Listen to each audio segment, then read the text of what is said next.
Seja bem-vindo à nossa jornada devocional, compartilhando palavras de fé, amor e esperança. Nós estamos aqui no dia 23 de janeiro. O tema do nosso devocional de hoje é sobre a centralidade. O nosso texto base está em Gênesis capítulo 2, versículo 16 e 17. E o Senhor Deus lhe deu esta ordem: de toda a árvore do jardim comerás livremente, mas da árvore do conhecimento do bem e do mal não comerás, porque no dia em que dela comeres, certamente morrerás.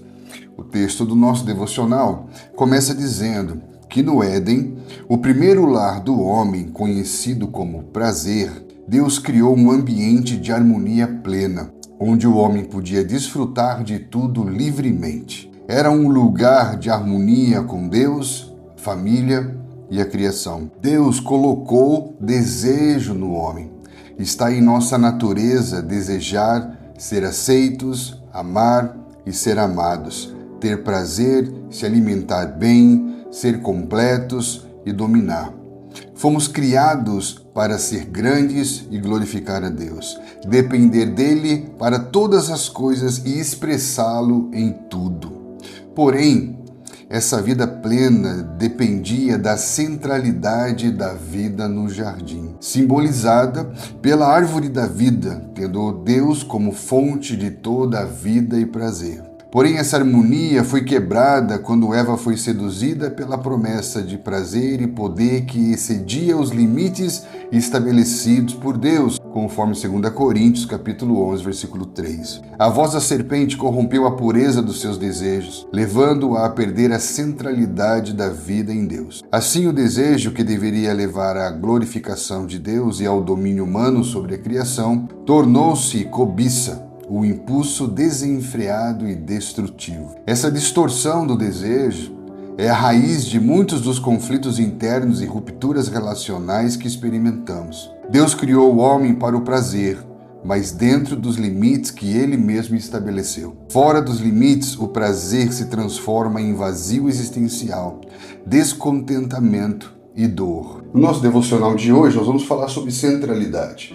E por que a centralidade é importante? Porque na falta de centralidade nós perdemos equilíbrio, na falta de centralidade nós perdemos foco, na falta de centralidade nós perdemos Cristo. Esse princípio se aplica a todas as esferas da vida, porém nós queremos falar certamente sobre a centralidade de Cristo na vida. Quando nós falamos da centralidade de Cristo, estamos falando de encontrar o ponto de equilíbrio dentro do propósito de Deus. Estamos falando de você ter foco para poder fazer a leitura correta de mundo a partir da perspectiva de Deus. E estamos falando também do ponto de convergência a partir do qual todas as coisas se encontram. Portanto, centralidade vai falar de equilíbrio, foco e convergência. Portanto, a centralidade de Cristo nada mais é do que uma perspectiva cristocêntrica, em que nós vemos a partir do estar em Cristo. Dentro da perspectiva cristocêntrica,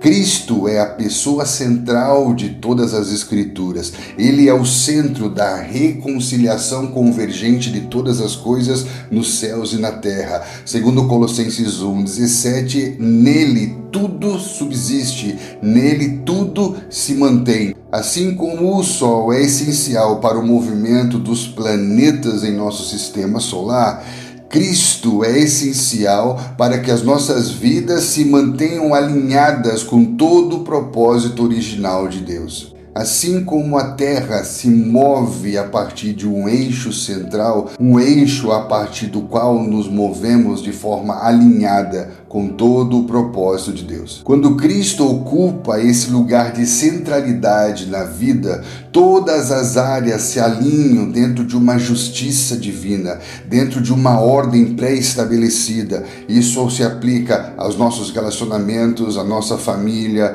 ao nosso trabalho, vocação, espiritualidade. tudo se reorganiza, tudo encontra uma perfeita harmonia. Quando nós buscamos ocupar esse lugar de centralidade, quando o eu ocupa o centro, tornando-nos seres egocêntricos, inevitavelmente experimentamos desordem e frustração. Isso ocorre porque o homem não tem estrutura para suportar, sustentar e orientar a própria vida, uma vez que esse homem foi criado para se mover em direção a Deus, como sentido último de toda a existência. Portanto, a centralidade de Cristo vai nos salvar da confusão do vazio existencial e nos proporcionar viver paz, justiça e alegria no Espírito, como diz Romanos capítulo 14, versículo 17. Voltando ao princípio de tudo, nós vamos observar que Deus plantou para o homem um jardim na região do Éden. Éden, que tem como significado prazer. Deus colocou o homem dentro de um ambiente de prazer e de contentamento. E no meio desse jardim havia uma árvore, conhecida como a árvore da vida, que representa a centralidade divina. Deus como a sua fonte de sustento, de prazer, de propósito e de identidade. Enquanto o homem vive dentro dessa centralidade, ele vive em perfeita ordem e harmonia. E quando nós voltamos ao princípio de tudo, nós entendemos que Deus não apenas criou os céus e a terra, mas Ele também organizou a vida a partir de estruturas fundamentais. Toda a vida humana é organizada a partir de um plano criacional, a partir de estruturas boas criadas pelo Deus bom para o bem do ser humano e de toda a criação. Então toda a vida dentro desse jardim dependia da centralidade de Deus, representada na árvore da vida e tendo em Deus toda a sua fonte de prazer e de contentamento. Então, imagine um lugar onde você pode usufruir de tudo livremente, de forma plena, de forma completa e sem vergonhas, sem culpa e sem medo. Imagine o homem sendo criado para viver eternamente no lugar que se chama prazer. E esse homem que mora num lugar chamado prazer foi criado com desejo e não com necessidade.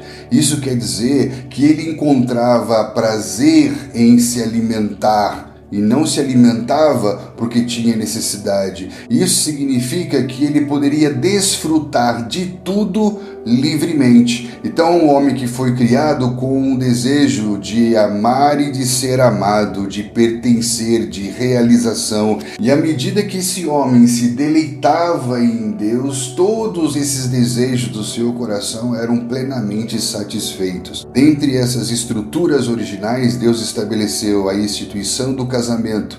Então você imagina que o homem vivia completude conjugal, satisfação sexual, realização vocacional por meio do trabalho, do cultivo do jardim, do exercício da mordomia da criação, da administração justa e preservação de recursos. Esse homem desenvolvia plenamente as suas capacidades criativas, a sua razão, os seus relacionamentos. Então esse era o habitat do homem dentro dessa relação primordial e original com Deus. A questão é que o homem foi induzido a suprir o seu anseio sagrado, o homem foi induzido a desejar além dos limites estabelecidos por Deus. E a partir do momento que ele é induzido a desejar ter mais, ser mais, saber mais, ele se perde de si, ele se perde de Deus, ele se perde do próximo, ele se perde da centralidade divina e ele é exilado a um lugar de escassez. A partir desse momento,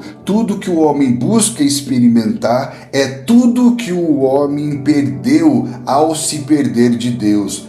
Lembre-se disso. Tudo que hoje o homem tenta encontrar em termos de satisfação, de prazer, de realização, de pertencimento, nada mais é do que tudo que ele perdeu ao se perder de Deus dentro desse lugar original. Esse homem perdeu seu equilíbrio, perdeu seu foco e se tornou divergente na sua relação com Deus. E nós vamos ver que existem estruturas internas, existem estruturas externas. Existe uma estrutura de desejo dentro do homem. O homem foi criado com o desejo de ser amado, o desejo de pertencer, o desejo de realização. Deus colocou o desejo dentro do homem e esse homem era suprido em toda a sua estrutura de desejo nesse habitat original de Deus para ele. Toda essa estrutura de desejo do homem era plenamente satisfeita dentro desse habitat original. Imagine um homem que dentro da sua relação familiar ele encontra completude conjugal, plena satisfação sexual dentro do ambiente de vocação, um homem que trabalha não pelo peso da obrigação, mas pela realização vocacional, exercendo toda a sua potencialidade criativa, racional, relacional, administrando e desfrutando de recursos materiais. Eu não sei se você consegue imaginar esse lugar. Eu sei que nós nos perguntamos o que fez o homem se perder desse ambiente, se perder dessa realidade.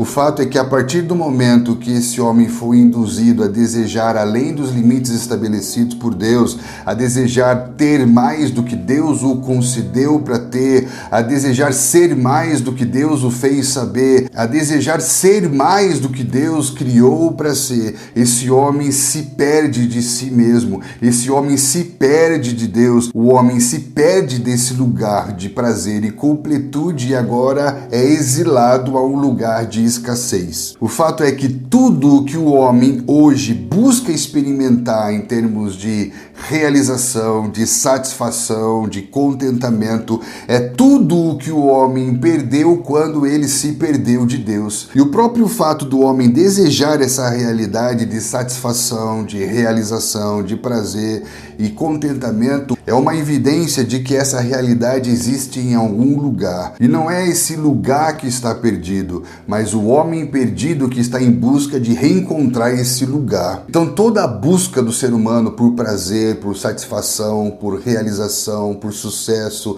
por pertencimento, por aceitação, é um anseio legítimo. Deus colocou esse desejo dentro do homem, porém é um anseio sagrado que é buscado por meios profanos. É como se você estivesse buscando a coisa certa, mas pelos meios errados. O homem foi criado para viver isso, mas ele foi criado para viver isso a partir da centralidade de Cristo, a partir desse lugar de equilíbrio, de convergência, e não a partir do lugar de autonomia e de independência. Então todo homem vive em busca de realização porque originalmente esse homem foi criado para isso, mas quanto mais ele busca por isso, mais parece que ele se sente longe de encontrar, e aí ele entra no dilema de uma vida vaidosa que Salomão vai chamar de correr atrás do vento. Olha só o que C.S. Lewis vai dizer: se encontro em mim um desejo que nenhuma experiência deste mundo pode ser satisfatória, a explicação mais provável é que fui feito para outro mundo. Ou seja, se de tudo que buscamos aqui nada é satisfatório, é porque o que nós estamos buscando não está aqui. E isso é muito interessante, porque esse anseio dentro do homem é um anseio sagrado, colocado por Deus,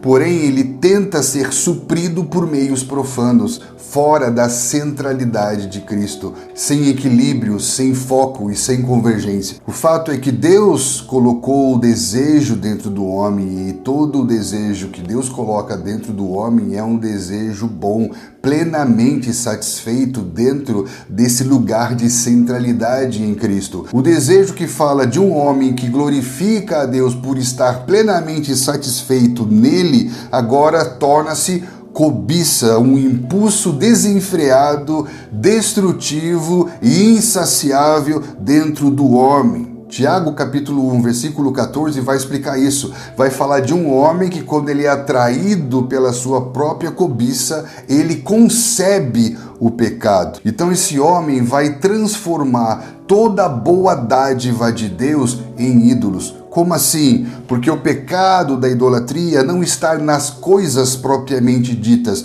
mas está no valor que nós atribuímos às coisas. Todas as estruturas criadas são boas, procedem da sabedoria divina e são para a glória de Deus. Mas o homem, quando perde centralidade, foco, equilíbrio e convergência, ele perde a capacidade de gerir bem as estruturas boas de Deus. Então Deus criou o homem com uma estrutura de desejo, e essa estrutura de desejo é boa. Deus criou o homem para desejar ser amado, ser aceito, ser satisfeito. Isso é bom, desde que o homem desfrute dentro dos limites estabelecidos do seu jardim. Quando esse homem rompe com os limites, esse homem agora ele perde equilíbrio, ele perde foco, ele perde centralidade, ele perde essa convergência glorificante.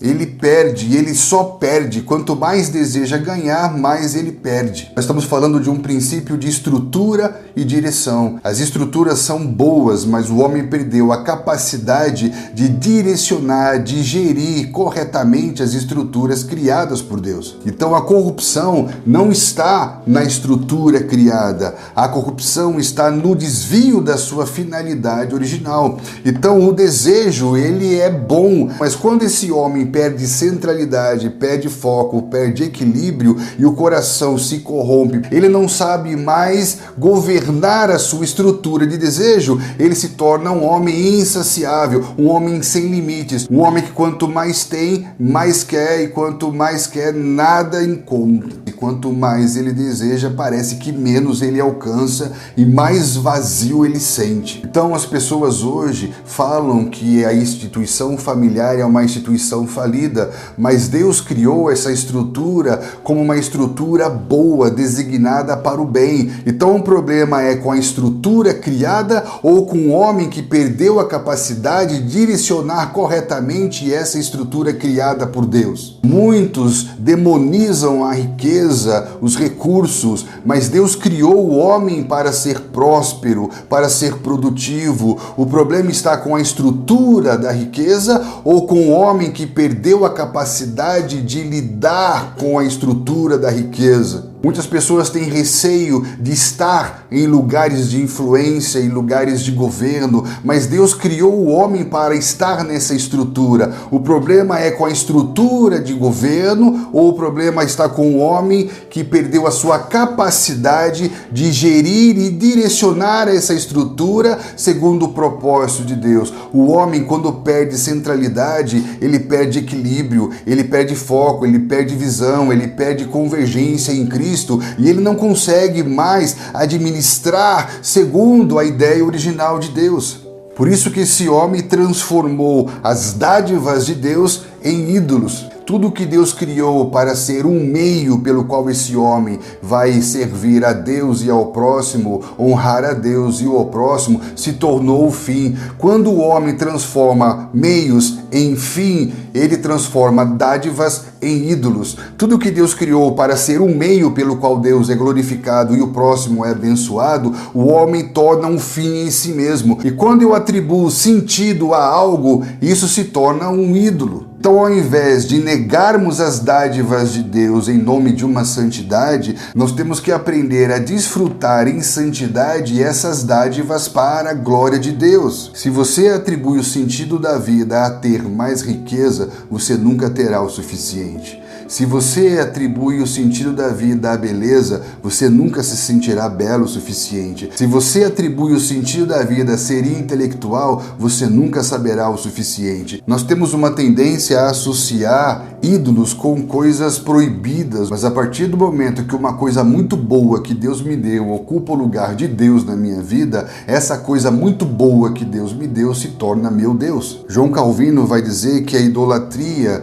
nada mais é do que adorar os presentes em lugar do próprio doador dos presentes. Nancy Pearcey vai dizer algo parecido. A maneira de descobrir ídolos é perguntar se qualquer dádiva tornou-se mais importante para você do que o doador das dádivas. E por que nós estamos falando isso? Porque um coração cobiçoso, um coração que deseja sem limites, é um coração idólatra. É um coração que vai fazer da estrutura de trabalho, que é uma estrutura boa, uma fonte de ansiedade, de cansaço, de estresse, de adoecimento. Vai fazer do casamento, que é uma estrutura boa, criada por Deus, uma fonte de ressentimento, de amargura, de tristeza, de dor. Como que nós vamos reencontrar a centralidade em Cristo Jesus?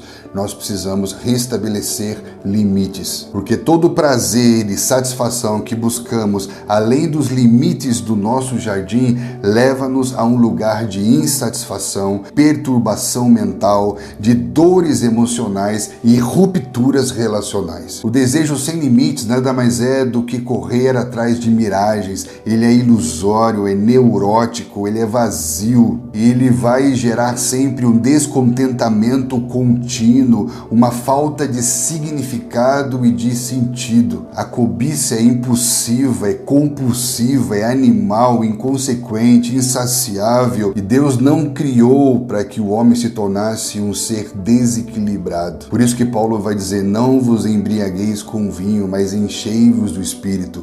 Deus não nos criou para vivermos de forma desgovernada, mas toda vez que quebramos princípios, nós vivemos conflitos. Toda vez que não governamos nossos desejos, nós nos tornamos dominados por ele. Então tudo o que precisamos é reencontrar centralidade, restabelecer limites para que possamos encontrar esse lugar perdido dentro de nós. Esse jardim do Éden, que era um lugar de prazer, precisa ser primeiro restaurado dentro de nós, a fim de que estejamos prontos para o jardim que está vindo ao nosso encontro no centro da cidade de Deus. O que é importante nós entendermos aqui, que restaurar limites não tem nada a ver com castração religiosa. Embora reprimir impulsos pareça ser o caminho mais fácil, reeducar a nossa estrutura de desejo é o verdadeiro caminho da restauração dos limites que preservam a nossa integridade e potencializam toda a nossa capacidade de viver essas estruturas de Deus segundo a sua ordem original. Portanto, a verdadeira santidade não consiste em meras proibições. Paulo vai dizer isso em Colossenses capítulo 2, que o rigor ascético não tem poder nenhum contra os impulsos. Isso significa que deixar de fazer algo não me santifica, mas a minha relação com aquele que é santo é santificadora. E se eu deixo de fazer algo é para que isso não interfira na relação com Deus que me santifica. Por isso, ao invés de proibir, a palavra de Deus regulamenta, ela traz limites, ela educa, ela ensina. A proposta para encontrar centralidade, para encontrar foco, para encontrar equilíbrio, nada mais é do que regulamentar o que fazemos e não eliminar o que somos. Paulo vai explicar isso em 2 Timóteo capítulo 3, versículo 16, que toda a escritura é inspirada por Deus e útil para o ensino, para a repreensão, para a correção, para a educação na justiça, a fim de que o homem de Deus seja perfeito e perfeitamente habilitado para toda boa obra. Está falando da importância de encontrarmos na palavra limites que vão preservar a integridade da nossa relação com Deus, a integridade da nossa relação com nossos anseios sagrados, a integridade da relação para com o próximo, para com a criação e nos colocar dentro desse caminho de restauração. Chesterton vai dizer que a moderação é fundamental para o verdadeiro desfrute das dádivas divinas. O que é a moderação? É encontrar em Cristo centralidade, equilíbrio, foco e convergência. O que Deus deseja é restaurar dentro dentro de nós o espírito do Éden, a partir do reencontrar a centralidade de Cristo e voltarmos a experimentar o reino de Deus, que não consiste em comida, em bebida, mas em paz, justiça e alegria no Espírito. Então, encorajo você a pensar seriamente sobre isso, a avaliar profundamente isso. Muitas coisas que nós declaramos ruins, muitas vezes são coisas boas, criadas para o bem, porém são mal administradas, mal geridas por causa do coração cobiçoso, por causa do homem que perdeu os seus limites, que perdeu centralidade, que perdeu foco, visão, que perdeu equilíbrio. Então nós precisamos resgatar esse princípio. Tão importante quanto sermos construtores é encontrarmos centralidade naquilo que estamos construindo. Que Deus te abençoe grandemente e que nós possamos nos encontrar no próximo devocional.